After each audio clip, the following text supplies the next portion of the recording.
فوک خزری. فوک داریم ما؟ آره. من نمیدونستم. آره. یک نکته‌ای داره فوک خزری اینه که اولا فقط در دریای خزره، هیچ جای دیگه دنیا شبیهش نیست. دوم اینه که الان خیلی کلیپ ازش تو فضای مجازی اومده با دوبلرش، خیلی بامزه است. ببینید آب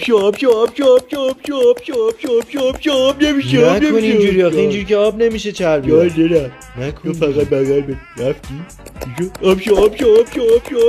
نکته جالب اینه که این حیوان مثل ما جزو پستانداران حساب میشه، میتونه نفس، یعنی اینجوری تکامل پیدا کرده، نفسشو نگه میداره یه ربع مثلا، ضربان قلب میاد پایین، میره اون زیر برای خودش کیلکا میگیره و کیف میکنه و تحمل اینو داره، یعنی شش داره، آب شش ندارد.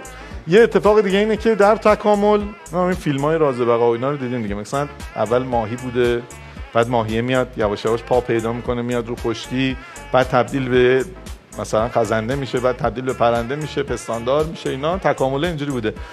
این حیوان برعکس شده، یعنی اول رو خشکی بوده، یه جور سگ بوده، بعد رفته تو آب، پاش چسبیده به هم، تبدیل شده به پستانداری که میتونه در آب زندگی کنه، پارس میکنه.